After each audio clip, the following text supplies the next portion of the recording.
இதனை இதனால் இவன் முடிக்கும் என்று ஆராய்ந்து அதனை அவன் கண் விடல்.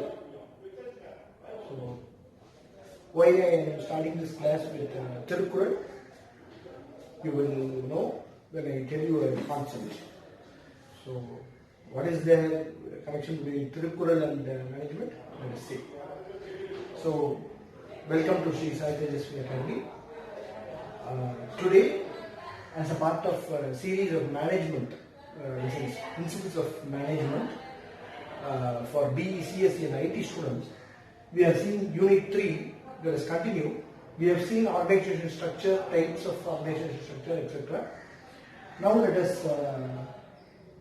see some of the concepts in detail. The first one being line and staff authority. So we have seen this earlier in a brief manner. Let us see in detail with more example. So recollect the example which I had given in the previous video. We had talked about the example of a site engineer under a site project manager. So GM projects, project manager, you know that. So similar to that, we are going to see more examples. So what is line and staff authority? So line means the people involved in main businesses. Line, L-I-N-E. People involved in main business. Staff is the people who support the main business. People who support the execution. People who support the production. That is, they are not directly involved into achieving objectives, but they contribute to the working of the execution team. So that is your line and staff authority. So let us see by example. There's a sales team. Okay, sales manager is there, training director is there, region A sales manager is there, sales manager for region B is there, sales manager for region C is there. Yeah. So now this sales team, if they have to work, they need some data about the market. That they may directly get involved, or many cases they are given data about the market. Market forecast is given. What are the preferences of the customer is given. What is the price is prevalent in the market is given. What is the trend in the market is given. What is the fashion trend if they are into fashion products. So many things is involved, which data for which is provided by the market forecast. So market forecaster doesn't do the sales. He is in no way involved in door-to-door marketing or any sales strategy. He supports the sales team by providing data. He is staff. This is lion. All these are lion. This is staff. So green color I have indicated. I have indicated a dotted line. That means it is sales manager and market forecasting. All these sales team, they are not directly involved in doing a business. They offer support. So only I have mentioned. So staff is mentioned by green and dotted line. Here I will provide a green. You can provide any color in exam. Dotted line is must. You have to show in dotted line. So doing pencil also you can show in dotted line. So that is line and staff authority. Then another example we will see. There is a president of the company. So under him we have VP production, VP sales, VP HR is there. Okay. So any company is bound to get entangled in legal problems, or they may have to encounter legal issues. They may have to know the standpoint from legal aspects. So all these things is given by legal advisor. So is legal advisor involved in company sales or HR or production? No. He has no say in any of the business of the company. Direct business is carried out by these people. Legal advisor provides support. He gives legal advice. He gives if they want to file a suit, he will prepare a document for that. So he will send legal notice. He will receive legal notice and answer to that. All these things will be done by integrated basis, but he is not directly involved in this. So that is line and staff authority. So this is the thing. So we will just continue with the next concept. Now let us continue with the next topic, departmentalization. So we have, I already told you that I will explain in detail in a later stage. So that I am telling you now. Departmentalization is grouping of people doing common activity. So who are not involved in manufacturing, we are putting them together. Who are not concerned with the recruiting, training, we are putting in HR division. So those who are doing sales, they are putting at the sales marketing division. So that is departmentalization. Now, how do I departmentalize? I can departmentalize in so many ways. First, by function, by process, by product, by customer, by territory, by project. So individually we will see how we are going to do with an example. So this will be by function, first one. So that will be CEO. Under CEO there are so many people working. Production department is there, purchase department is there, finance department is there, marketing department is there. So everybody is doing a function, correct? Purchasing is a function, finance is a function, marketing is a function. So it is grouped based on function. So that is one type of departmentalization. This is by function. Okay. So in certain cases, if I take production department, there will be so many processes involved in the production department. I group according to the process involved. So, for example, if you take a manufacturing company, a team will be involved in the manufacturing of the body. One will be involved in manufacturing of accessories. Wire harness one will manufacture. So many team will be there to manufacture things. So that is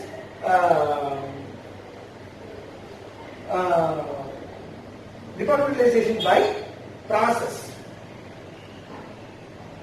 So in this, I have taken an example of a textile company. Spinning is there, weaving is there, dyeing is there, tucking is there. So that is departmentalization by process. Under the GM project, so many processes happening and grouping according to the process involved. So this is, the another thing is product. So by product. So this is, as I told you, this is process. So now, product.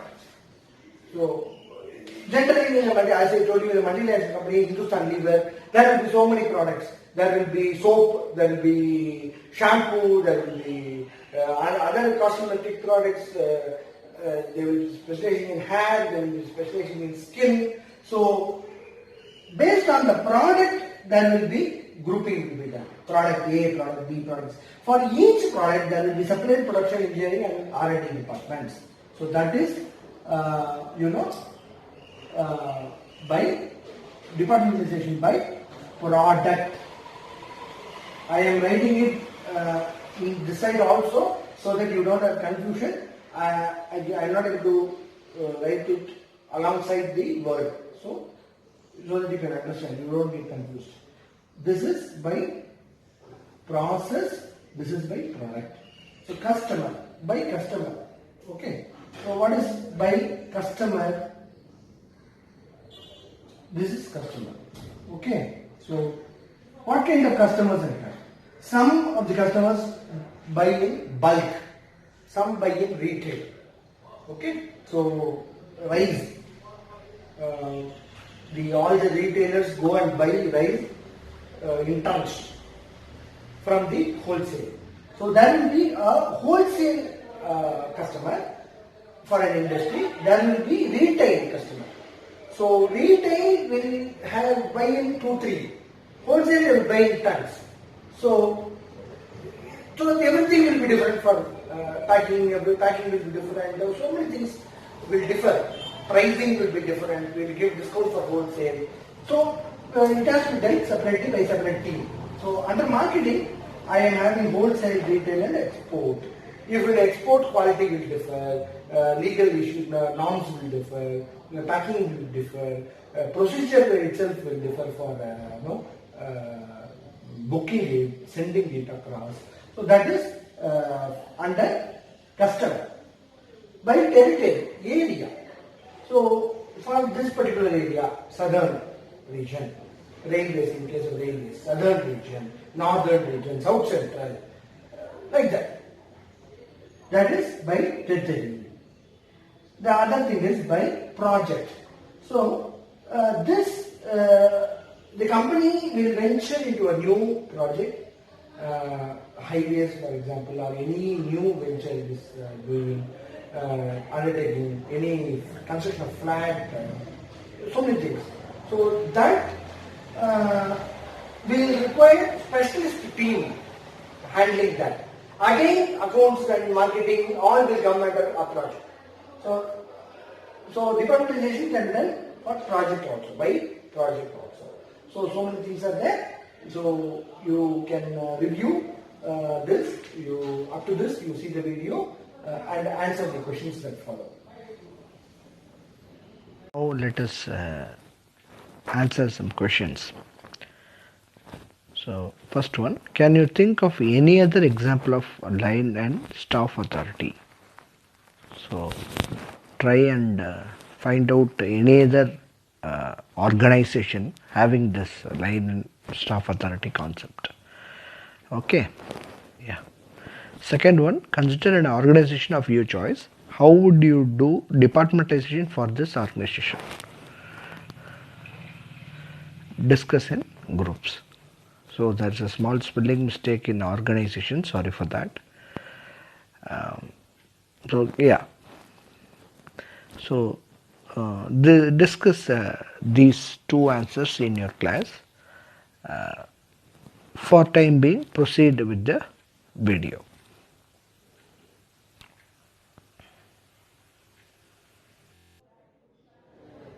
Now let us proceed with the next topic, delegation. So you remember I told you Tirukural at the starting of this class. Idana, okay.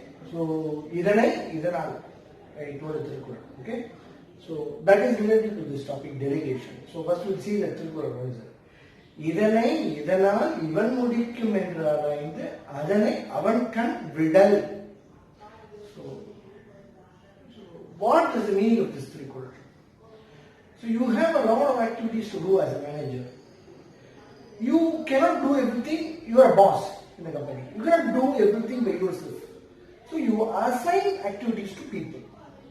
Yes. So you assign activity, but what happens? Many times you assign to a wrong person and get into a problem. So that is all about delegation. Assigning activity to the right person. So what Tiruvalluvar says about this? இதனை இவனால் இவன் முடிக்கும். இதனால் is very important word in this. Why? இதனால் is why is it important? இதனை, this, இதனால், because of this, you have to assess the skill of your staff, skill of your subordinate. I am assigning this activity to this person. Why? Because he has skill in that. He is capable of that. He has knowledge in that. He has, he knows some people regarding this. He can get information and do. So that is, இதனால் இவன் முடிக்கும் என்றாராய்ந்து. So he can complete that work. If I give, this work will be completed by this person because of this skill in him. இதனால் இவன் முடிக்கும் என்றாராய்ந்து அதனை அவன் கண் விடல். So one more important word here is விடல். What happens generally even in our family, our father gives us work, our mother gives us work. So she sends us for the staff shop to buy something. So she calls every now and then and asks, what happened? You buy this, you buy that. So did you buy this? Did you buy that? Did you do what I say? Keeps on asking us after giving the work. That is not proper delegation. Vidal, you have to leave it. இதனால் இவன் முடிக்கும் என்றாராய்ந்து அதனை அவன் கண் விடல். What happens? We delegate work a manager delegates to a person, we go and supervise now and then. We get involved in the work. No need. Till it gets completed, we need not get involved. Middle, we have to leave that work to that person. That is delegation. இதனால் இவன் முடிக்கும் என்று ஆராய்ந்து after assessing the skill அதனை அவன் கண் விடல், leave it to him. So that is what the beautiful Tirukkural. So that dedication. Now we will see some of the points which you need to understand. Granting authority to subordinates. So that is whenever you give some work, without the authority you cannot do the work. So I want to collect fees from students. I have to assign to a class teacher who has authority to question if the fees is right. I cannot give it to another class representative. You will say no, you will not pay. Simply. So granting authority to subordinates. Team spirit. So this delegation develops team spirit, a sense of belonging. No, he is a manager, he is giving work. So team spirit will be there. Efficiency and fast action. One person cannot do everything. If you divide the work and delegate the work, it will be done in a faster and efficient way. Why you are delegating? Because that person is more capable, has skill in that area. So efficiency will improve. Maintains harmony. The relationship between the manager and the subordinates is good in this. So this is delegation. One more final topic in this video. Centralization and decentralization. So many a times we have seen organizations with a centralization. For everything, principal has to come and decide. Everything CEO has to come and decide. Even if we ask, I need a file for official work, I need a file. If a clerk asks to a manager, he will say, no, I have to get an approval from the office. So that is not a proper decision. Certain things has to be taken decision by head office. Certain things has to be definitely centralized. For example, budget approval in a project. It cannot be decentralized. It cannot be taken by everybody. It cannot be taken by a branch office. It has to go to head office. They have to decide. They have to see the budget. They have to see so many factors and then decide. So that has definitely to be centralized. Certain things can be decentralized. For every quantum net, we cannot ask the head office approval. So decentralization means branch for example, there is a college in a department. A decision is left to the department hands. It is not taken every time by the chairman, by principal. That particular class teacher or that particular HOD can decide. That is decentralization. Leave it to the department. Individual departments can do. No. Suppose every decision is taken by the central authority, one authority only. So that is called centralization. You get my point? So that is centralization, decentralization. With this, we come to the end of the video. Hope you found this topic interesting today. So any suggestions for improvement, you can always put in the comments box. And if you have any questions, queries, you can ask. There will be a question followed by this. There will be also a question. You can answer the question and discuss it with your teacher in the class. Kindly, as I always tell you, when you want to learn the subject, you need to see the videos continuously. So please subscribe, like and share share this video with your friends. Subscribe to my channel. Thank you so much. Yeah, let us see two questions. So consider first one. Consider an organization of your choice. Is it centralized or decentralized? Question number 2. Can you think of consequences of wrong delegation? What will happen if a manager delegates incorrectly to a wrong person? So try and answer these questions.